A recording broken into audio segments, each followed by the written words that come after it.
Bonjour, ici le professeur Sheldon Cooper. Je vous souhaite la bienvenue dans le podcast de Paul Muller, Casting Podcast. Ce n'est pas aussi bien que mon émission S'amuser avec les drapeaux, mais c'est quand même pas mal. Je vous souhaite un bon visionnage et, comme je dis toujours, bazinga! Bien, bonjour à toutes et tous, bienvenue dans ce deuxième épisode de Casting Podcast, le podcast qui parle des métiers du cinéma. Et aujourd'hui, je suis avec Fabrice Farah. Bonjour. Bonjour Paul. Donc, tu es la voix française de Sheldon Cooper dans la série The Big Bang Theory. C'est ça. Et oui. bien d'autres voix, entre autres, dans divers dessins animés, films, séries et jeux vidéo. Donc, est-ce que je peux te laisser te présenter dans un premier temps ? Bah oui, bon, comme tu l'as dit, moi, je m'appelle Fabrice Farah, je suis comédien et voilà. Qu'est-ce que tu veux savoir de plus ? Dis-moi. Je sais pas. On va pouvoir commencer. Est-ce que tu as suivi une formation spécialisée de comédien qui t'a mené à ça ou... Ah bah oui, bien sûr, oui, c'est un métier qui s'apprend. Donc oui, moi je suis originaire du Sud, de Marseille. Puis quand j'ai eu 13 ans, mes parents ont déménagé à côté d'Aix. D'accord. Et donc j'ai suivi une formation de comédien là-bas, avec une super prof qui m'a beaucoup appris. Donc là, de mes 13 ans à 16 ans, j'étais en cours de théâtre tout le temps. D'accord, oui. À tel point que j'en ai redoublé ma seconde parce que je faisais que du théâtre et voilà. Donc, puis après, je suis venu à Paris à 21 ans. Ok. Et j'ai continué à prendre des cours. J'ai fait le cours Raymond Girard, qui est un cours qui n'existe plus. Mais comme j'étais fan de Jean-Paul Belmondo et que c'était le cours qu'avait fait Jean-Paul Belmondo avant d'entrer au conservatoire, donc j'ai fait ce cours-là pendant 2 ans. Et après, j'ai intégré directement la 3e année de l'école Florent. D'accord, oui. Et donc, je me suis formé à l'école Florent aussi pendant une année. Et voilà, oui, bien sûr, oui, c'est un métier qui s'apprend. Puis j'ai eu la chance de travailler très tôt, de faire du théâtre en fait très tôt. Dès 16 ans, en fait, j'ai eu la chance d'avoir des rôles dans des pièces de théâtre. Donc, ce qui est pratique aujourd'hui, c'est qu'au lycée, il y a directement les spécialités théâtre avec les bacs en spécialité qui permettent de suivre directement une formation liée au théâtre. Tout à fait, oui. Donc, est-ce que tu peux nous parler un petit peu de ton premier rôle en tant que comédien de doublage ? Faire des voix d'ambiance et après... Oui, en fait, moi j'ai eu la chance en fait, de rencontrer un directeur de plateau. D'accord. Comme je te l'ai dit, j'avais la chance de jouer beaucoup au théâtre. Et donc il y a un directeur de plateau en fait, qui est venu voir une pièce dans laquelle je jouais, qui s'appelle Georges Caudron, qui est malheureusement décédé là aujourd'hui. Mais il a fait démarrer beaucoup de comédiens dans le doublage. Et j'ai eu cette chance-là. En fait, il est venu voir une pièce que je jouais au théâtre du Gymnase. Et il m'a proposé... Donc déjà, moi, j'étais fan parce que c'est la voix française de David Duchovny dans X-Files. Oui, ok. Et moi, j'étais absolument fan de la série. Je crois que ça passait le vendredi soir à la télé. Donc, il n'y avait pas les replays à l'époque et tout ça. Donc, le vendredi soir, c'était pour pas être largué. C'est ça, exactement. Donc, voilà. Et puis, donc, quand il s'est présenté à moi, qui m'a dit je ne l'ai pas reconnu tout de suite, sa voix, mais quand il m'a dit qu'il était la voix de David Duchovny, j'étais comme un fou. Et il m'a proposé, il m'a dit, il me dit, j'aime beaucoup ce que tu fais, est-ce que ça te dirait je suis directeur de plateau, est-ce que ça te dirait de venir assister ? Et je suis oui, bien sûr. Donc moi, le doublage m'est tombé complètement dessus, moi je ne m'attendais absolument pas. Et donc j'ai commencé à assister, et j'ai assisté beaucoup. Georges m'a fait commencer dans des... je crois que mon premier rôle hors ambiance, c'était dans Xena la guerrière. Ok. Voilà, donc j'avais une phrase dans un épisode. Alors j'ai prévenu, quand ça a été diffusé, j'ai prévenu tous mes amis, toute ma famille à Marseille. Regardez la télé, voilà, ça. Juste, mais je disais une phrase de 3 mots. 54, c'est moi. C'est exactement ça. Donc voilà. Et en fait, c'est juste avant l'été. Je crois qu'il y a un comédien qui lui a fait défaut sur la série qu'il dirigeait, qui était le Caméléon. D'accord. Et c'était la dernière saison du Caméléon. Et le personnage principal qui s'appelle Jarod, il y avait un frère, enfin on lui découvrait un frère qui avait été emprisonné, caché pendant toutes ces années-là. Et donc il m'a proposé en fait de doubler ce rôle-là. D'accord. Donc ça c'est ma première grande expérience dans le doublage. Voilà. C'était en quelle année à peu près Oh là là si, c'était en 2000. D'accord. Ouais, c'était en 2000. Donc finalement, 7 ans avant le début de The Big Bang Theory. Exactement, oui. Donc pour ceux qui n'auraient pas vu la série The Big Bang Theory, commencez par regarder la série, c'est vraiment bien. Elle est diffusée de 2007 à mai 2019, c'est 12 saisons, qui est parmi les 9 sitcoms les plus vus au monde. et qui est toujours diffusé quotidiennement. Ça s'arrête pas. Que ce soit en France sur W9 et ailleurs sur différentes plateformes. Je sais qu'elle alterne beaucoup entre que ce soit Netflix, Canal+, HBO, ça alterne pas mal. Et il y a eu, du coup, le spin-off Young Sheldon, tout à fait, où tu apparais aussi en tant que voix narratrice, on peut dire ça. Sauf une fois, il y a un épisode où on les voit avec Amy. D'accord, ils apparaissent quand même, du coup, d'accord. Ouais. Et que j'ai pas encore fini la série. D'accord, je t'ai spoilé, désolé. Non, mais il n'y a pas de souci. Donc, comment est-ce que ça t'est arrivé de pouvoir doubler Sheldon Cooper un petit peu Là, c'est pareil. Je crois que j'ai été énormément gâté, moi, dans ce métier, parce que c'est une directrice de plateau qui s'appelle Martine Merag, qui est décédée aussi aujourd'hui, décidément. Oui, on lui a confié la série. Et je me rappelle très bien le jour où elle m'a appelé, j'étais en plateau, j'étais sur un plateau, et donc elle m'avait laissé un message, donc je la rappelle à la pause, et elle me dit on vient de me confier une série, et en fait c'est elle qui a fait son casting. D'accord. Il n'y a pas eu d'essai, c'est elle qui a choisi les voix. Alors je sais pas si parmi mes camarades certains avaient déjà doublé des comédiens, moi c'était pas du tout le cas. Et donc voilà, elle m'a parlé de cette série, elle m'a dit tu vas voir, c'est complètement déjanté, ce sont des geeks, voilà. Et donc c'est comme ça en fait que j'ai appris que j'allais être sur cette série-là. Donc vraiment aucun des comédiens n'a passé d'essai sur The Big Bang Theory, ça a été fait par la directrice de casting. Ouais, de plateau, enfin, la directrice de plateau. Ouais, la directrice artistique. Ok, très bien. Qui a choisi elle-même son casting en fait pour cette série. Et pour revenir, du coup, on t'a aussi entendu sur pas mal de dessins animés, notamment dans la série de dessins animés La Fée Clochette. T'apparais comme Gable, le constructeur. Est-ce que c'est plus compliqué ou une difficulté différente de doubler un dessin animé ? Là, pour le coup, il y a eu des essais. D'accord. Là, c'est Barbara Tissier qui m'avait fait passer des essais. Je pourrais pas te dire si c'est plus compliqué. En tout cas, c'est différent. D'accord. Voilà, c'est différent parce qu'il y a une part de création qui peut être un peu plus grande de notre part, mais en même temps, c'est cadré. On peut pas faire aussi n'importe quoi parce que, encore une fois, comme il y a des essais, il faut quand même qu'on se rapproche le plus possible de ce qui a été fait en VO. Mais c'est différent. Oui, c'est un...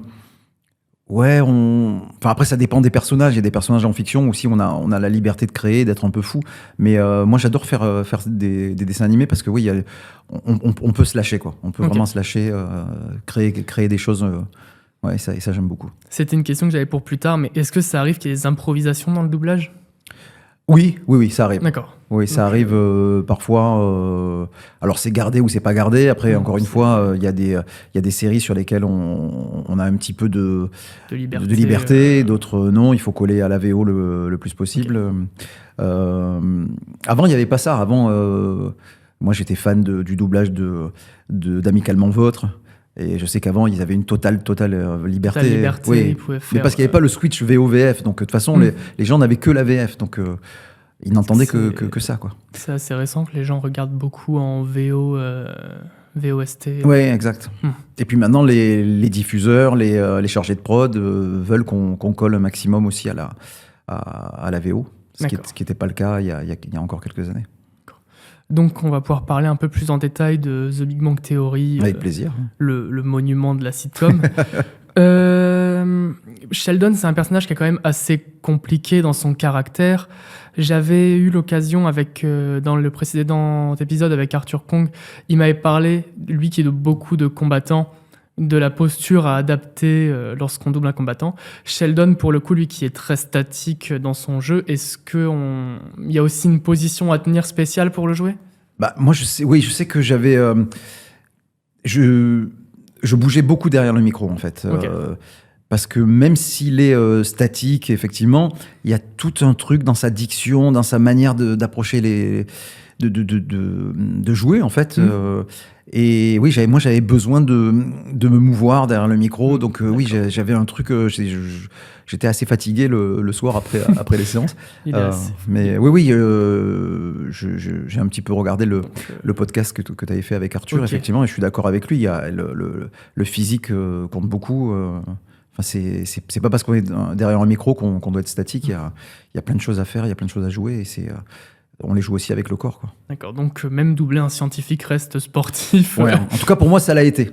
Voilà. Après, je sais, peut-être que d'autres sont capables aussi, parce que j'ai tellement vu de comédiens de doublage différents, qui arrivaient à un résultat très bien, mais avec des méthodes différentes, quoi. Moi, je sais que je suis assez physique. Ouais. J'avais entendu une interview où Bruno Choel, qui double sur Jack Sparrow, ainsi que les autres comédiens de Pirates des Caraïbes, avaient eu à doubler en se mettant en cochon pendu pour faire des scènes de tête en bas. C'était plus pratique. Donc il y a toute une question de jeu aussi qui n'est pas vue du coup à l'écran, mais qui est entendue derrière le micro. Bien sûr, ouais. Donc sur les personnages principaux, tu doublais en compagnie de Fabrice Josso dans le rôle de Léonard, du coup toi Fabrice Farah dans le rôle de Sheldon, Johan Sauver qui faisait Howard Wolowitz, Laura Préjean dans le rôle de Penny et Jérôme Berthoud dans le rôle de Raj. Est-ce que vous avez eu l'occasion de doubler à plusieurs sur des scènes ou alors c'était du doublage individuel? Non, heureusement on était à plusieurs. Mais il y avait aussi le rôle d'Amy, Vanina Pradier. Oui, Vanina Pradier qui nous a rejoint. Qui arrive plus tard, vers la saison 4 ou 5. Puis il y a eu Bernadette aussi. Enfin, il y a pas mal de personnages récurrents qui vont revenir après. C'est ça. Ouais. Mais heureusement, on a enregistré bien avant le Covid, donc bien avant qu'on soit obligé de... Depuis le Covid, les comédiens doublent plus souvent seuls qu'à plusieurs, d'accord. Ouais. Non, là on était vraiment beaucoup à la barre. D'ailleurs, c'était une gymnastique aussi de prendre la place au micro quand c'était à nous de parler. Il y a un micro pour tous les comédiens quand c'est comme ça, d'accord. Ouais, il y a une barre, un micro, et on était... Et tout le monde autour. Ouais, tout le monde autour. Donc il fallait vite prendre sa place quand c'était à nous, puis on s'enlevait, et puis voilà, il y avait toute une chorégraphie. Mais oui, non, c'est sur une série comme ça... sur une sitcom où c'est censé être drôle, c'est jouer la comédie tout seul déjà, c'est pas possible, quoi. Non, là il fallait qu'on soit tous ensemble. Non, on a toujours enregistré en étant plusieurs, en se donnant la réplique, et c'était primordial, oui, bien sûr. La première saison fait finalement office de pilote. Est-ce que dès la première saison, vous, en tant les comédiens de la série, vous saviez que ça allait avoir un succès pareil? Enfin, vous vous êtes douté qu'il allait avoir... Alors, on a senti quelque chose. Je me rappelle très bien de Fabrice Josso qui avait dit, mais très rapidement, ça serait bien qu'on fasse 3 ou 4 saisons. Voilà, donc on sentait qu'il y avait quelque chose. D'accord. Mais sincèrement, on était loin de s'imaginer qu'il y aurait 12 saisons. Ça allait être un succès pareil. Ah oui, vraiment, que ça allait battre Friends aux États-Unis quand c'était diffusé. Voilà. Non, on sentait qu'il y avait quelque chose, effectivement, parce que nous, on était morts de rire quand on regardait ça. On pleurait de rire quand on voyait les scènes. Ça a été, donc on se doutait, on avait un petit pressentiment, mais sur 3-4 saisons. Ok, oui, donc pas vraiment un tel succès, 12 saisons. Ben non, parce qu'après, on s'est dit, on se disait comment ils vont pouvoir se renouveler. Voilà, c'est des geeks, on a compris, voilà, il y a ça, bon, c'est une histoire d'amitié, voilà. Mais les créateurs ont été très forts parce qu'ils ont fait évoluer les personnages, ils ont intégré de nouveaux personnages qui ont apporté aussi beaucoup de choses, voilà, donc... Et c'est une des rares séries qui va pas s'essouffler sur la durée. Je veux dire, elle reste assez constante quand même du début à la fin. Bien sûr. Et il y avait même une 13e saison qui était dans les tuyaux, mais le personnage que je double, donc Jim Parsons, a refusé de la faire. D'accord. Et donc c'est tombé à l'eau. Ok. Mais oui, il y avait une 13e saison qui aurait potentiellement pu être tournée et diffusée. Bon. Et est-ce que tu as déjà eu l'occasion de le rencontrer, Non. Jim Parsons? Non. Non, on a pas mal de points communs. On est né à 3 jours de différence. Ah ouais, donc. Déjà. Et il fait énormément de théâtre. Il adore ça, le théâtre. Et il utilise sa notoriété maintenant pour faire du théâtre off-Broadway. Il est très engagé dans la cause gay. Et il travaille avec un auteur de théâtre dont chaque fois j'oublie le nom, mais qui a beaucoup écrit sur les années SIDA, sur la cause homosexuelle. Okay. Et en fait, lui, il joue au théâtre off-Broadway des pièces de cet auteur-là ou d'autres. Il a un peu dévié le cinéma pour aller plus vers le théâtre. Et la production aussi, il fait de la production. Okay. Et du théâtre. Voilà, donc pour revenir sur Young Sheldon aussi, comment est-ce qu'on fait pour doubler une voix off vu qu'on n'a pas à se fier au visage de l'acteur? Est-ce que c'est différent, encore une fois, j'imagine Alors c'est différent et là je parle pour moi. Moi j'ai trouvé ça très difficile. Ok. Voilà, j'ai trouvé ça très difficile parce que j'étais habitué à le voir, à le voir jouer.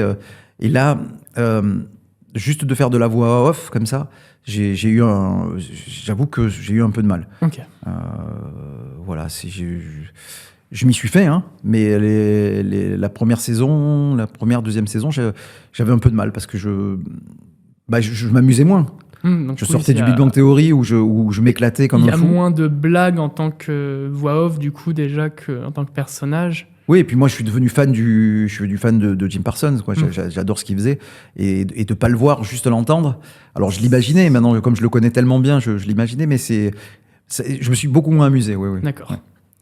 Sur toutes ces saisons, est-ce que tu as peut-être un épisode, ou alors directement une saison, un type d'épisode que tu as préféré faire Oui, j'ai plein de souvenirs. Je me rappelle quand il est bourré, je crois, et puis il chante le tableau périodique des éléments. Sur scène. Ouais, voilà. Et qui finit, je crois, en slip ou complètement nu voilà, sur scène. Exactement. Il y a l'antimoine, l'arsenic, l'aluminium, le sélénium et l'hydrogène, l'oxygène, le nitrogène, le rhénium et le nickel, le néodymium, le neptunium, le germanium. Allez tout le monde! Le fer, l'américium, le ruthénium, l'uranium, l'europium, le zirconium, le lutécium, le vanadium. Juste les Asiatiques! L'épisode où il boit du café aussi, d'un coup, c'est comme s'il avait... C'était Flash, ah ouais, enfin voilà, il a des... Et je me souviens, alors, il y a un truc qui nous a marqué à tous, c'est la dernière saison, quand ils se disent adieu, finalement, voilà, et on sent les comédiens qui sont très touchés. Et on l'a été aussi, nous, quand on a regardé la scène où Sheldon est il est sur scène, et pareil, il fait un discours et tout ça. Il fait son long speech de remerciement. Exactement, ouais, c'est ça. Et en fait, on s'est tous regardés, on avait tous la larme à l'œil. Comme beaucoup de spectateurs, je pense, devant la série. Je pense aussi, ouais, mais on a été touchés comme, on a été touchés comme tout le monde, ça nous a pas échappé. C'est une aventure qui a été quand même longue de 12 ans. Donc c'est des personnages avec qui, j'imagine, vous avez tous en tant que comédien évolué. Et ça doit être difficile quand c'est comme ça de quitter ces personnages et de complètement, dire c'est fini. Puis on en parle entre nous. Je sais qu'avec Fabrice Josso, on est assez potes. Et c'est vrai que je m'étais pas rendu compte, mais lui, il a eu ses 2 enfants. Quand on a commencé la série, il avait pas d'enfants. Et on a fini la série, il avait ses 2 filles, quoi. Ah oui, donc c'est... Et puis moi aussi, après, quand il m'a dit ça, moi aussi, je me suis fait le parcours de ces 12 ans. Effectivement, comment j'ai évolué entre le début et la fin. Oui, c'est vraiment une grosse partie de notre vie, quoi. 12 ans, c'est pas rien dans une vie. J'ai lu sur Internet qu'il y avait des rumeurs concernant un futur spin-off qui s'appellerait Stuart Failed to Save the Universe. Ouais. Et donc, apparemment, une série plus axée sur le personnage de Stuart, le marchand de BD, où vont de façon récurrente les personnages, qui, après avoir joué avec une des machines de Leonard et Sheldon, aurait détruit une partie du multivers où j'ai pas tout bien suivi. D'accord. Donc il devrait y avoir plus de nouvelles de ça concernant 2026, mais du coup peut-être un retour de certains personnages. On espère un retour de Sheldon. Peut-être. Après, je sais que, encore une fois, je pense que Jim Parsons a tourné la page. Hein. Lui, d'accord. Voilà. Lui, pour lui, c'est vraiment fini. Je pense que oui. D'accord. Ouais.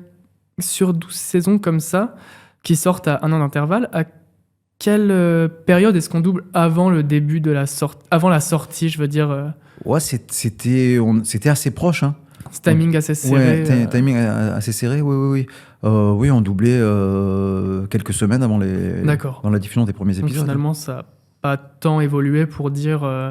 parce que la dernière fois, Arthur me disait que sur la série Ça, Bienvenue à Derry, ils avaient doublé il l'avait doublé et puis 1 semaine et demie après, il avait vu que c'était sorti en VF. Oui, maintenant les délais sont plus courts. Nous, quand on a commencé le Big Bang Theory, c'était un peu plus long. Je pense qu'on avait peut-être quelques mois. Enfin, d'accord, oui, donc un ou 2 mois, voilà. Mais voilà, quand les montages se font assez vite du coup derrière. Ouais. Vu que, je sais pas si à l'époque, je veux dire, quand la série sortait, c'est que le DVD sortait en même temps ou elle sortait à la télé, le DVD sortait plus tard. D'abord c'était diffusé à la télé. D'accord. Et après, une fois que toute la saison était passée, ils sortaient les DVD. D'accord, ok. Donc j'ai préparé un petit quiz, savoir si tu te rappelles bien des anecdotes sur Sheldon. On va voir ça. C'est pas des questions très compliquées, honnêtement. Et maintenant, c'est le moment du quiz. Alors, n'hésitez pas à jouer également chez vous. En première question, quelle est la boisson chaude que Sheldon prépare systématiquement lorsque quelqu'un est contrarié ? Du thé. J'avais trois propositions. Je t'ai pas laissé. Non, mais si toi la réponse c'est encore mieux. J'avais du thé, un café ou un chocolat chaud. Non, c'est du thé. Un thé, ouais. Donc, quelle invention Sheldon Cooper n'a pas réalisée ? Est-ce qu'il n'a pas fait le robot petit ami ? Est-ce qu'il n'a pas fait le poisson phosphorescent ou les échecs à 3 joueurs ? Les échecs à 3 joueurs, ça il a fait. Tu peux me redire les deux ? Le poisson phosphorescent ou le robot petit ami ? Je crois que c'est le robot petit ami, non ? Ouais, c'est Howard qui fabrique ça en secret, et puis à plusieurs moments dans la série, ils y font référence. Ouais, d'accord. Ouais, je vois très bien, oui. Mais le poisson phosphorescent, c'est au début, il se fait virer du travail, et il fait plein d'expériences comme ça. Il veut fabriquer un lapin anti-allergénique. Ah oui, il d'accord. fabrique des châles, et il fait aussi un poisson veilleuse. Oui. Ah oui, ça je m'en souvenais, c'est pour ça que par élimination, j'ai choisi le robot petit ami. Quand il fait une blague, généralement ça arrive plus tard dans la série, il dit un mot. Est-ce qu'il dit bazooka, babinga ou bazinga ? Alors il dit bazinga. Bazinga. Bazinga, mon vieux, maintenant on est quitte. Et là, moi, c'est un de... Je me permets de rebondir là-dessus, c'est un de mes regrets sur la série, parce qu'au début de l'enregistrement des épisodes et de l'adaptation des épisodes, le bazinga n'avait pas été gardé. Ça a été adapté par HTU. Ok. Et parce qu'eux, ils savaient que ça allait être un gimmick. Le problème, c'est ça aussi, que quand une série est créée, les créateurs, ils ont tout en vue. Ils savent très bien où ils vont aller. Même si la série ne marche pas et qu'elle s'arrête, ils pensent quand même... ils pensent à la fin... Voilà, ils pensent loin. Et nous, en France, malheureusement, il n'y a rien contre les adaptateurs. Les adaptateurs, ils font ce qu'ils peuvent, et puis ils font aussi souvent avec ce que leur demandent les chaînes. Mais par exemple, Bazinga, nous, quand on a entendu ça, Bazinga, on dit pourquoi il dit Bazinga ? Enfin, nous, ça vous a interpellé. Alors, je ne te dis pas que j'aurais eu l'idée de garder Bazinga, hein, mais... ça nous a interpellés. Et puis, bon, c'était je t'ai eu. Bon, nous, on a fait ce qui était écrit. Et voilà, c'est un petit regret de ne pas avoir gardé Bazinga. Parce que oui, il le réemploie plus tard dans la série. Oui. Je crois qu'il y a cet épisode où il devient fou et il y a une équation qui lui trotte en tête. Et Léonard le poursuit dans une piscine à balles. C'est ça, exactement. Et je crois que c'est la première fois qu'il le dit vraiment, où ça a été gardé. Mais je crois que l'explication est donnée de pourquoi Bazinga, qu'est-ce que c'est dans la série Young Sheldon. Ah oui, je crois. Je crois qu'ils ont donné l'explication de la première fois. Mais donc oui, il dit, c'est son mot à lui, c'est Bazinga, oui, effectivement. Ils font dans la première saison une fête d'Halloween. Oui. En quel costume est-ce qu'il est déguisé ? Est-ce qu'il est en Flash ? Est-ce qu'il est en Bilbo le Hobbit ? Ou est-ce qu'il est en effet Doppler ? Il était en effet Doppler. L'effet Doppler où les gens le prennent pour un zèbre. Exactement. Il y a pas mal de mots scientifiques, de termes scientifiques. Est-ce que ça a été compliqué à doubler Non, mais par contre, ça a éveillé ma curiosité scientifique. Oui, le chat de Schrödinger, les multivers et tout ça, ça m'a intéressé, parce que je connaissais pas tout ça, moi. Et puis c'est vrai que je pense que même Jim Parsons, du coup, de base, n'est pas partie de la communauté scientifique. Bah non, ça fait partie aussi de... Puis même nous, hein, au théâtre, au cinéma, quand on joue des personnages qui sont loin de nous, ben voilà, on fait comme si on connaissait, si on savait ce qui est quand même plus agréable quand on doit jouer un tueur en série, de pas s'y connaître. Voilà, exactement. Il y a des choses, effectivement, il vaut mieux de pas les connaître. Et enfin, du coup, pour revenir sur le thème de l'émission, quel est le nom que Sheldon et Amy proposent ? Est-ce qu'ils proposent le professeur Proton, Science pour les pros, ou s'amuser avec les drapeaux du docteur Sheldon Cooper ? S'amuser avec les drapeaux du docteur Sheldon Cooper, évidemment. Bonjour, je suis le docteur Sheldon Cooper. Bienvenue dans Sheldon Cooper présente S'amuser avec des drapeaux. Dernier épisode, drapeau draculaire. J'ai beau m'y attendre, ça fait toujours peur. Bon, qui revient vraiment souvent. Et même, je crois que quand il décide de l'arrêter, il décide de le reprendre dans le même épisode. Ça, on a beaucoup ri. Ça, moi, j'avoue que ça m'a beaucoup fait rire parce que c'est là où, en plus, on voit que c'est un formidable comédien. La manière dont il est vraiment pas à l'aise devant la caméra, devant un micro. Et qui fait quand même il fait des efforts entre guillemets parce qu'il se pointe, il est déguisé en bretzel énorme à un moment. Ah oui, il y met tout son cœur. Lui, quand il fait les choses, il les fait à fond, quoi. Et puis pour lui, c'est important. Les drapeaux, c'est super important. C'est comme les trains. Pour lui, c'est très très important. C'est vraiment ce qu'il aime. Est-ce que tu as une phrase, on va dire, que tu as préféré prononcer? Il prononce souvent ces mêmes phrases. Sheldon, il a des phrases qui reviennent souvent. Est-ce qu'il y en a qui t'ont vraiment marqué et que tu gardes comme ça, que tu adores? Non, je n'ai pas de phrases, mais j'avoue que j'ai adoré quand il est vraiment insupportable avec ses amis. On se demande comment ses amis comment ce mec-là a des amis, quoi, parce qu'il est quand même, il a un côté sans filtre en fait qui est assez impressionnant. Et donc oui, j'ai adoré. Très honnête, c'est ça. Oui. Mais très honnête, mais jusqu'à en être blessant. C'est qu'il n'a pas le filtre du sarcasme et de l'honnêteté. Voilà. Ça, ils y reviennent tout le temps dans la série. C'est ça. Et ça, j'ai adoré. Tu vois, j'allais te le dire aussi. Quand il y avait du sarcasme autour de lui et que d'un coup, il restait figé et puis qu'il posait la question, c'est du sarcasme. Enfin, il n'a pas du tout ce second degré-là. Et ça, j'ai adoré jouer ces scènes-là. Ouais. Et au fil de la saison, il essaye d'apprendre à détecter le sarcasme. Exactement. Ouais, il y a même un épisode, je crois, où Léonard a une pancarte avec marqué sarcasme à chaque fois que quelqu'un le dit. Mais c'est pour ça que j'ai adoré les scènes avec Penny, parce qu'en fait Penny le rendait plus humain. Ouais. Parce que au départ, il est vraiment odieux avec elle, et enfin il lui dit que c'est une mauvaise comédienne, une mauvaise serveuse. Enfin voilà, il est vraiment odieux. Et elle a quand même beaucoup d'amitié, enfin de tendresse pour et en fait elle le rend meilleur, quoi. Donc j'ai adoré ces scènes-là avec Penny. Ce qui est assez sympa dans cette série, c'est que tous les personnages ont un lien les uns entre les autres et se font grandir mutuellement. Exactement, ouais. Même, il y a cet épisode où il part à l'accouchement de sa sœur et c'est Noël. Donc, il décide, comme il n'est pas là, ils ont le droit de décorer le sapin. Et ils font un épisode, je ne me rappelle plus du nom de ce film, où ils imaginent leur vie, de comment aurait été leur vie si Sheldon n'avait pas... Je crois que c'est Joyeux Noël, le film. Ah oui, d'accord, oui. C'est Amy qui leur fait le speech de comment aurait été leur vie si Sheldon n'avait pas été là, et ils se rendent compte que finalement, Sheldon les aide à grandir, comme lui l'aide à devenir plus humain, tout à fait, moins robotique. Ouais. Ah oui, j'ai adoré aussi les épisodes où ses amis se demandent si c'est un robot ou pas, quoi.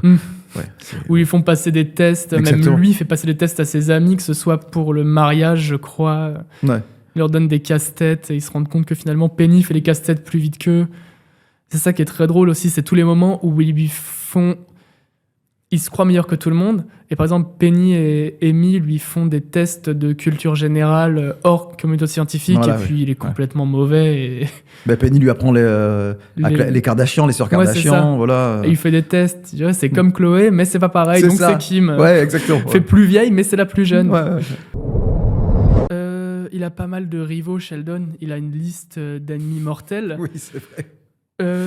Notamment Kripke, qui est doublé, je crois, par Christophe Lemoine, ouais. Et il se lance au sport. Dans un épisode, il essaie de se faire des amis, je crois que pour avoir accès à un outil, un accélérateur de particules peut-être. Peut-être. Là, et il va faire de l'escalade avec Kripke. Ah oui, bien sûr, je m'en souviens très bien. Il monte 2 mètres, il regarde en bas, il tombe dans les pommes. Ah ouais, on avait beaucoup rigolé, ça nous avait beaucoup fait rire. Ouais. Et oui... Non, je peux pas, ça me panique. T'as un autre plan, Cooper? Ben non, tu vois bien que je suis bloqué, et puis je crois que je vais bientôt m'évanouir.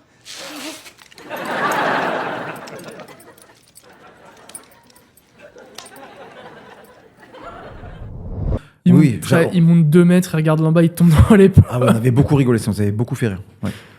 Et oui, est-ce que la série est devenue plus drôle à doubler, entre guillemets, au fur et à mesure, ou est-ce que... Oui. Ouais.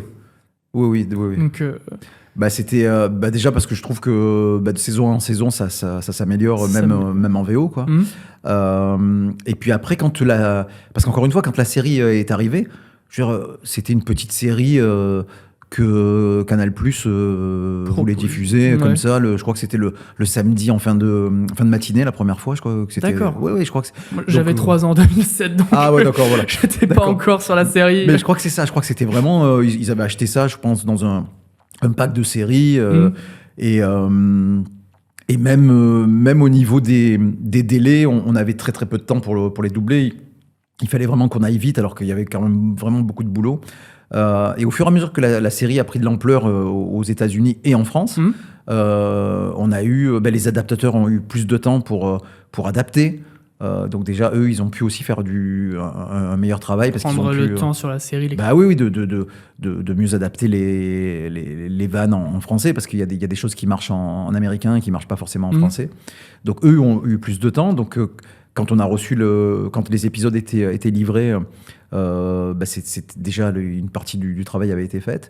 Nous, on a eu plus de temps. On a eu une demi-journée ou une journée de plus pour doubler, parce qu'on faisait ce qu'on appelle des batchs, c'est-à-dire on avait 4 épisodes à doubler.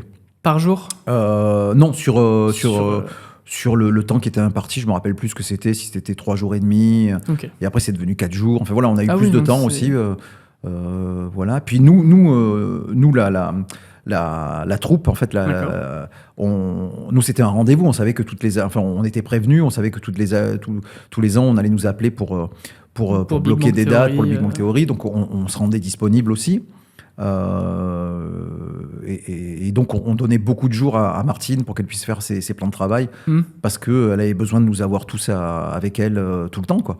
On était pratiquement, que ce soit les personnages principaux que tu as cités, on était tout le temps là, quoi. Voilà. Donc, peut-être moi, parfois, j'avais une demi-journée de plus parce que ça reste le personnage principal. Voilà. Mais il y a eu des sessions où non, c'était quand il y a eu l'histoire d'amour entre Penny et Léonard. Eux aussi, ils ont eu beaucoup de choses à doubler aussi.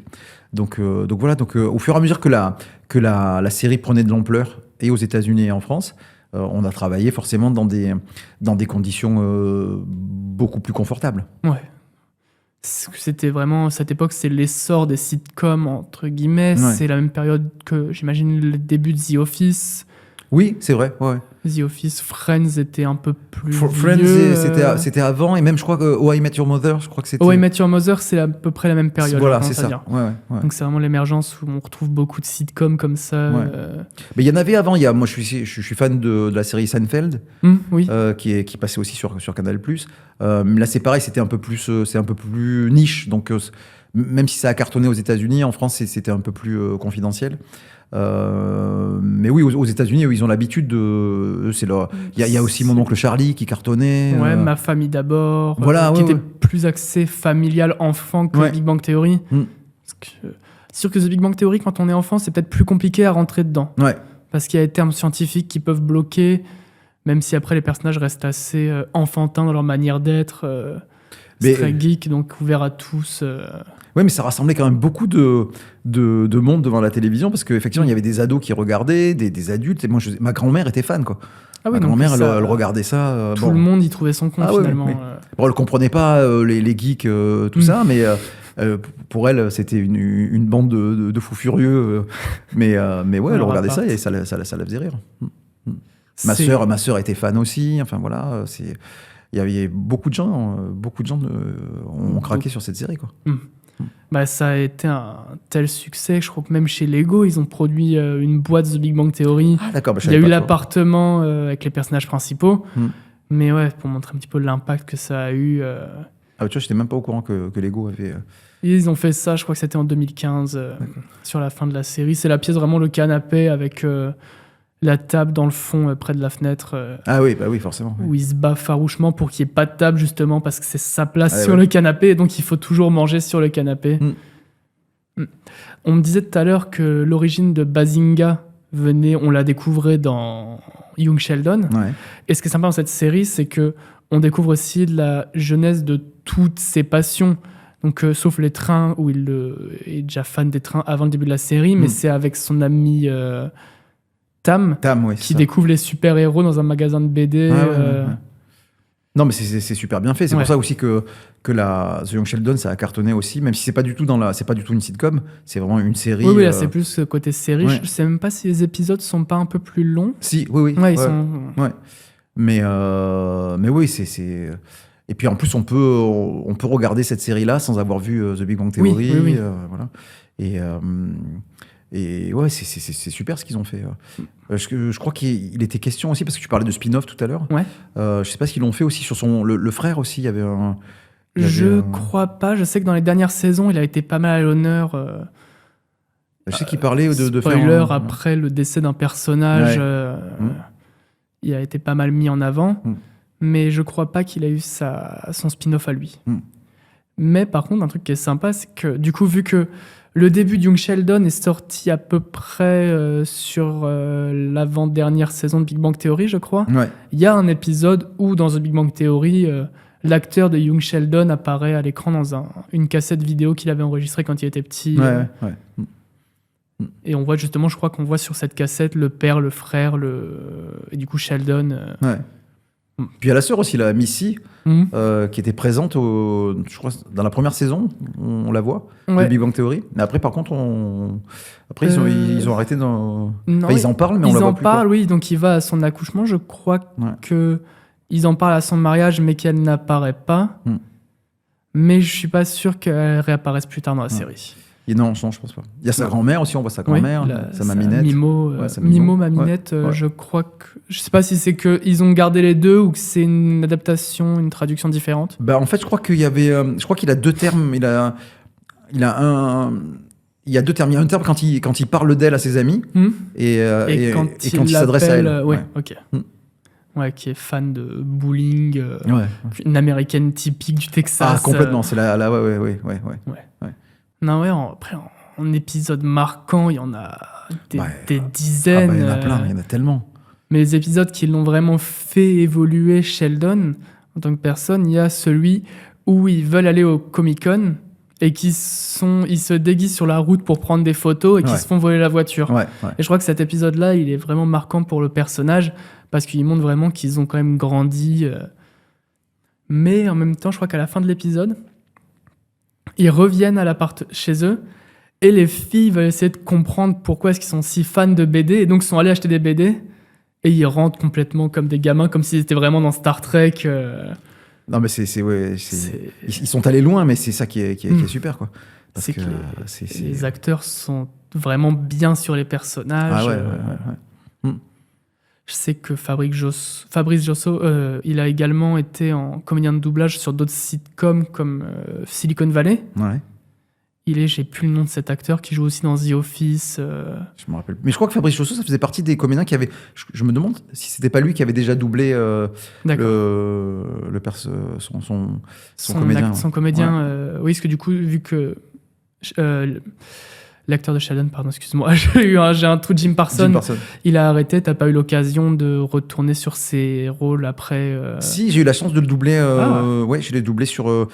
comme je te disais tout à l'heure, il est très engagé dans la cause gay, donc il a fait 2 téléfilms. D'accord. The Normal Art, qui parle des années SIDA à San Francisco. Il a fait aussi l'adaptation de cet auteur là, qui s'appelle The Boys in the Band, qui est une pièce de théâtre en fait sur des amis gays, sur une soirée qui dégénère en fait. Et c'était une pièce de théâtre à la base. Et ils en ont fait un film qui est sur Netflix. D'accord. Il a fait la série Hollywood aussi. Oui, il a un personnage complètement, là, vraiment un sale mec. Donc complètement différent. Et c'est Olivia Luccioni qui dirigeait la série, qui a fait appel à moi pour le doubler à nouveau. Il y a eu... il fait alors je ne me risquerai pas de le titre en anglais parce qu'il est hyper long, un téléfilm sur Netflix qui parle de l'affaire Ted Bundy avec Zac Efron. Ah oui. Et il joue le rôle du procureur. D'accord. Jim Parsons. Donc voilà, non, j'ai eu la chance jusque-là, je l'ai doublé aussi dans une autre sitcom qui s'appelle, je me rappelle plus comment ça s'appelle, où il avait un guest dans un épisode d'une sitcom. Des petites apparitions comme ça. Donc là, pour l'instant, chaque fois, on a fait appel à toi. Mais comme je te dis, il tourne pas énormément, là il tourne plus. J'essaye parfois je vais sur IMDb pour voir un petit peu son actualité. Et je vois qu'il joue au théâtre, donc voilà. Mais il avait fait un film aussi avec Claire Danes sur l'histoire d'un... Enfin, ils ont un enfant tous les deux, et puis d'après ce que j'ai compris, l'enfant veut changer de genre. Mais le film n'a pas été... toujours très engagé sur ces causes-là. Ah, toujours. Mais le film n'a pas été acheté en France. Il a été diffusé, je pense, dans un petit circuit aux États-Unis. Mais le film n'a pas trop preneur en France, donc il n'a pas été doublé, quoi. Voilà. Mais moi, je peux te dire un truc sur Sheldon, c'est que moi, Sheldon, il m'a fait évoluer moi dans ma vie. D'accord. Parce que je peux avoir des tocs. J'en ai eu même plus avant. Et je sais que l'épisode, quand il va dans la salle de cinéma, par exemple, où il teste plein de sièges, alors j'allais pas jusqu'à faire ce qu'il fait lui. Et il tape pour avoir l'écho, la résonance. Il tape, il crie. Donc ça, j'ai jamais fait ça.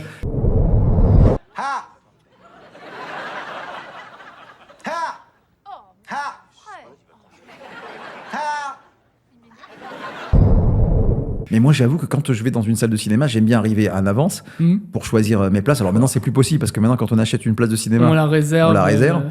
Donc maintenant, je fais ça maintenant avec ma compagne.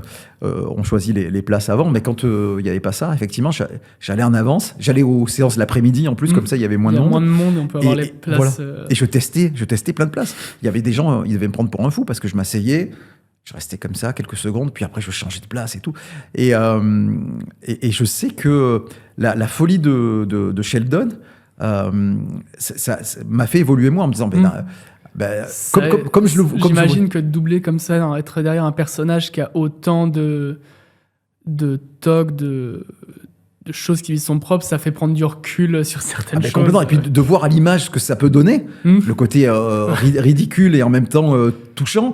Mais je me disais, donc en fait, j'avais l'impression de me voir de l'extérieur. Et je me dis, il faut quand même prendre. Là, je me dis, il faut que je baisse les curseurs parce que c'est pas possible, quoi. Voilà.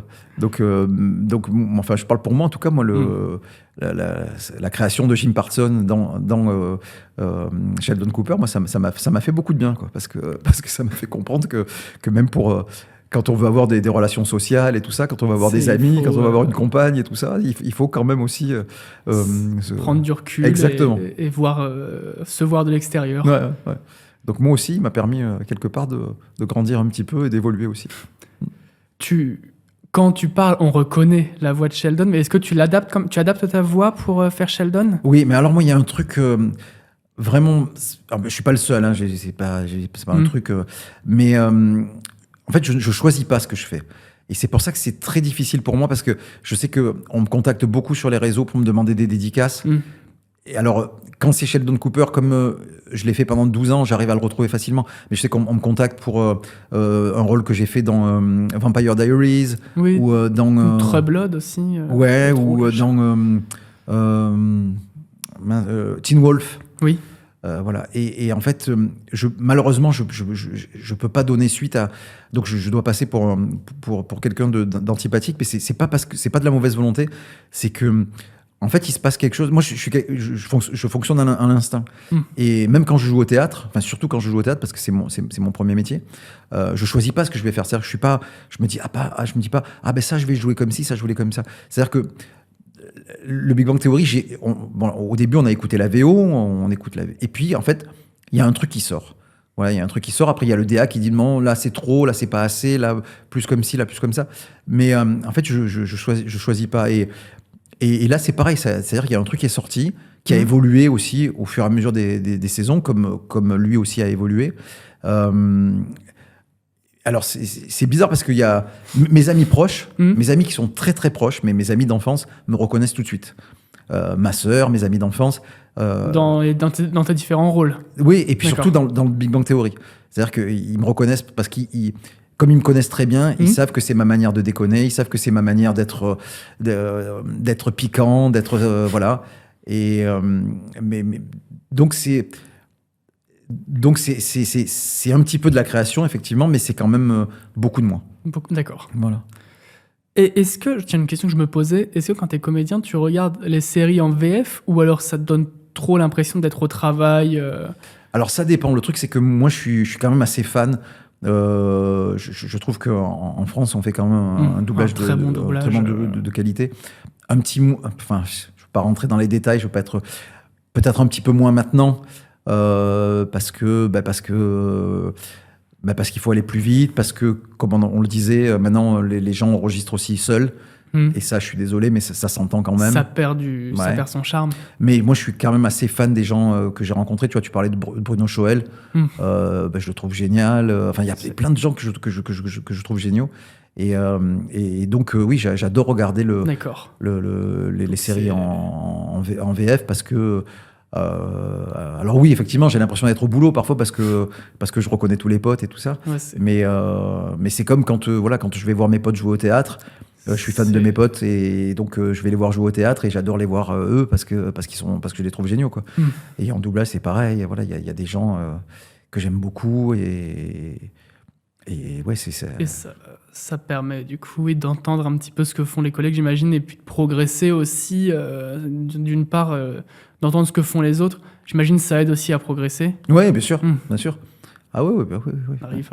Puis même quand sur le Big Bang Theory, moi il y a une anecdote qui a beaucoup fait rire Laura Préjean, qui double Penny.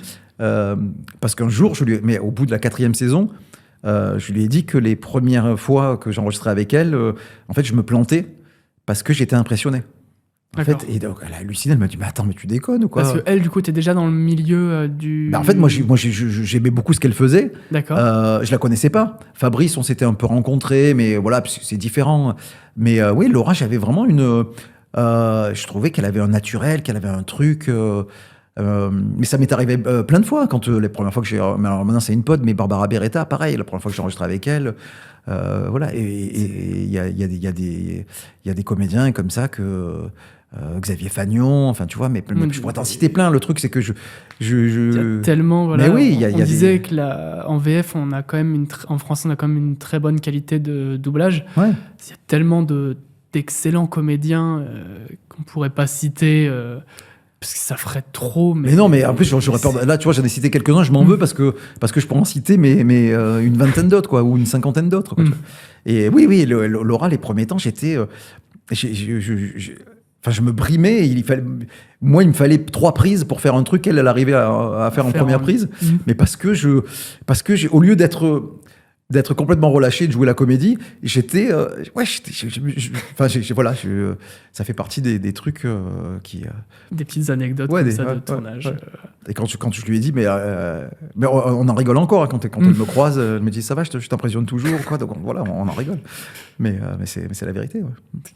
Est-ce que tu as peut-être quelques autres petites anecdotes de tournage comme ça, de comédie Non, en fait, moi, j'en fais beaucoup moins maintenant du doublage, mais j'en ai fait beaucoup pendant 20 ans, en fait. J'ai commencé en 2000. De 2000 à 2003, je faisais vraiment que des petits trucs, des petites ambiances et tout ça. En plus, moi, j'ai joué une comédie musicale qui avait beaucoup marché au Québec, donc pratiquement pendant 2 ans, en 2001-2002, j'étais au Québec. D'accord. Et quand je suis rentré en 2003, d'un coup, là, ça a fait boule de neige. Et j'ai vraiment fait beaucoup de doublage de 2003 à 2023, on va dire, un truc comme ça, donc pendant 20 ans. Donc, oui, et donc ouais, non, j'ai pas d'anecdote précise, mais je sais que j'ai adoré ça, en fait. Moi, je me disais, quand j'ai commencé les cours de théâtre, je me disais, ouais, j'ai qu'un rêve, c'est de pouvoir jouer au théâtre tous les soirs. Oui. Et puis ce rêve s'est réalisé. Dès que je suis sorti, j'ai eu cette chance-là de jouer au théâtre tous les soirs. Puis après, quand Georges Caudron m'a fait découvrir le doublage et que j'ai commencé à faire du doublage, je me suis dit, ça serait génial de faire du doublage la journée, de jouer au théâtre le soir. Et ça s'est réalisé. Il y a eu pendant des années, je faisais du doublage la journée et j'étais au théâtre le soir, quoi. T'alternais entre les deux Ah ouais, mais j'alternais pas, je faisais carrément les deux en même temps. Les deux en même temps, ouais, c'était... Vraiment, j'ai été gâté, quoi. Je fais partie des privilégiés. Super. Et ouais, non, moi j'ai adoré ça. Puis j'ai adoré les rencontres. Effectivement, il y a plein de comédiens que j'aurais pas rencontrés si j'avais pas fait du doublage. Voilà, c'est des personnes avec lesquelles on est devenus potes. Je suis leur travail, ils viennent me voir au théâtre, je vais voir eux quand ils jouent au théâtre ou je les écoute quand ils doublent des séries. Quand ils passent à la télé. Ouais. Tu as également doublé sur des jeux vidéo. Ouais. Est-ce que tu été un peu dans ce monde-là du jeu vidéo ou pas du tout? Non, pas du tout. Pas du tout. Pas du tout. Et de doubler dedans, est-ce que t'as donné envie de te lancer? Est-ce que tu as joué aux jeux dans lesquels tu as jamais. Non, jamais. Non. Moi, j'ai beaucoup joué, mais moi, c'était la première Nintendo. Quand j'ai eu la première Nintendo. Pas beaucoup de comédiens de doublage sur ces jeux-là à l'époque. Non, voilà, exactement. Non, mais je suis quand même halluciné. Moi, les premières fois que j'ai fait Call of Duty ou tout ça, enfin, j'étais halluciné, quoi. C'était, on aurait dit des films, quoi. Du réalisme. Bah oui, voilà. Ils sortent des jeux qui sont fantastiques aujourd'hui. On me parlait justement la dernière fois, quand je rebondis avec Arthur, sur Ghost of Yote, qui est un jeu sur PlayStation. Tu joues un samouraï, mais les jeux sont vraiment très bien faits. Le réalisme poussé au maximum, quoi. Non, moi je sais qu'il faudrait pas que je tombe là-dedans. Je sais que je pourrais vraiment. Alors j'ai autour de moi, j'ai le frère de ma compagne, c'est un gamer. Mon neveu, qui est aussi mon filleul, c'est un gamer aussi. Moi je sais que si je tombais là-dedans, je sais que après moi je sais pas faire les choses avec mesure, donc je m'achèterais les dernières consoles, je passerais des nuits dessus. Finalement comme Sheldon. Ouais. On parlait. Ouais. Mais d'ailleurs, tu vois, quand j'ai eu la première PlayStation, j'étais en cours de théâtre, je me rappelle très bien, et parfois je commençais à jouer à Formula One, et je faisais un championnat. Puis j'étais pas content parce que je finissais 2e ou 3e, donc j'en faisais un autre, et puis d'un coup je voyais le soleil se lever. Ouais, donc en fait j'avais passé la nuit à jouer ça, et à 10h je devais être en cours de théâtre, quoi. Et voilà, donc je sais que je sais pas faire les choses avec mesure, moi. D'accord. Donc je trouve ça formidable, mais je veux pas si je me mets là-dedans, c'est voilà. Pour faire encore un parallèle du coup avec Big Bang Theory, il y a cet épisode où il est avec Amy, il veut absolument acheter la dernière console parce que je crois que la PlayStation et la Xbox sortent, et il passe une journée dans le magasin à la fermeture. Elle lui propose même d'acheter les deux, mais il peut pas parce qu'il a qu'un seul port de télévision. Ah bah ça, voilà, là c'est vraiment alors c'est aussi le génie de Martine Mérac de nous avoir casté là-dedans, c'est que je pourrais, elle a dû sentir ça en moi, mais effectivement il y a plein de ça, par exemple, je sais que si tu te retrouves dans le personnage. Ah mais complètement. Les fois où j'ai dû acheter de la hi-fi ou une télévision ou un truc comme ça, je peux passer une demi-journée dans un magasin, et puis en plus acheter un truc, et puis rentrer chez moi et me dire ah non, finalement j'aurais dû prendre l'autre, donc y retourner. Enfin ça je l'ai fait déjà. Je me rappelle très bien, une fois j'ai acheté une télé, et j'ai qu'un scooter à Paris, donc j'ai amené la télé sur le scooter. Sur la télé, sur le scooter, je l'avais comme ça sur les jambes, et j'arrive chez moi et je l'installe. Et je suis pas content. Et donc je la remballe. Voilà. Et je la remballe, et je suis retourné avec toujours en scooter rendre la télévision. Et après, par contre, comme j'en ai pris une qui était un peu plus imposante, là je me la suis fait livrer. Mais oui, donc il y a plein de trucs où je me retrouve complètement dans le personnage, quoi. Dans le personnage. Ouais. Alors après, je veux pas partir parce que je sais qu'il a un côté un peu autiste Asperger. Et bon, ça c'est quand même je veux pas rentrer là-dedans parce que je peux pas dire que je suis autiste Asperger, c'est pas vrai, quoi. Et puis c'est d'avoir des mais oui, il y a des focalisations sur quelque chose comme ça, mais complètement. Sans rentrer du coup dans le terme ou de dépasser le truc de se dire autiste ou quoi, c'est vraiment rentrer dans l'obsessionnel. Ah ben oui, voilà ça. C'est l'obsessionnel, le mot que je cherchais. Tu l'as bien trouvé, parce que c'est les gens qui me connaissent, effectivement, c'est ce qu'ils me disent. C'est obsessionnel. Ouais. Bon. Eh ben écoute, moi j'en avais fini avec mes questions. Est-ce qu'il y a des projets dont tu aimerais parler, des choses que tu aimerais exprimer je peux exprimer comme tous mes camarades du doublage un petit peu la crainte qu'on a concernant l'IA qui progresse, qui arrive. Et j'ai vu très récemment qu'il y avait des comédiens, pas en France, aux États-Unis, qui avaient vendu leur voix à une marque d'IA. Ouais. Et à l'inverse, j'ai vu qu'il y avait les héritiers de Robin Williams qui ont pas porté plainte, mais qui ont signé un contrat avec le site Sora 2, qui produit des vidéos générées par IA, qui interdisait l'entreprise d'utiliser le visage de Robin Williams parce que c'était trop dur pour eux. Ouais, mais le problème c'est qu'en France, comme il n'y a pas de législation, en fait, c'est très nouveau, et la loi est plus lente que la progression de l'IA, donc c'est compliqué, j'imagine, d'avoir un retour. Bah oui. Puis en plus là, on se rend bien compte que le gouvernement veut promouvoir l'IA. En fait, le gouvernement veut qu'il y ait une IA française qui puisse concurrencer l'IA américaine et l'IA chinoise. Donc, chaque fois que mes camarades demandent un entretien avec la ministre de la Culture, c'est chaque fois reporté, c'est chaque fois oui, plus tard. Enfin, on sent que le combat qui est mené est compliqué à progresser. Ouais. Moi, je mettrai dans la description sur YouTube et Spotify les liens vers Touche pas VF. je veux bien, bien sûr. Je relayerai tout ça. Je partagerai également sur les comptes Casting Podcast sur Instagram. Si je vois des choses, je pourrais reposter comme ça. Histoire d'en parler. Moi, je suis pas très optimiste, mais c'est important quand même de continuer à se battre, oui, effectivement. D'accord. Et puis après, concernant mes projets, moi j'ai la chance de jouer au théâtre. D'accord. Donc je suis au théâtre depuis de nombreuses années. J'ai la chance de jouer pratiquement tous les soirs. Et là, je suis sur 2 pièces en ce moment, plus une en tournée. Tu peux me dire lesquelles Bien sûr. Alors il y a une qui s'appelle Papa s'incruste, qui vient de commencer au Théâtre Edgar. Et une autre qui s'appelle Les hommes sont des femmes comme les autres, qu'on joue 3 fois par semaine au Mélo d'Amélie.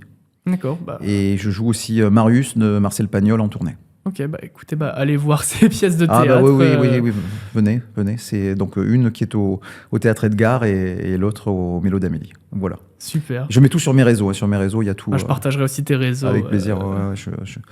Je me sers des réseaux sociaux que pour ça, pour promouvoir les pièces dans lesquelles je joue et les pièces de potes aussi que j'ai aimées. Voilà, super. Et écoute, je te remercie encore d'avoir été disponible pour cette interview. Merci à toi, c'était très agréable. Merci. Et n'hésitez pas à vous abonner, à pouvoir partager ce podcast et à me dire dans les commentaires avec qui vous aimeriez que je puisse faire un prochain épisode de Casting Podcast. Merci beaucoup et bonne journée. Merci beaucoup. Bonne journée à tous. Au revoir.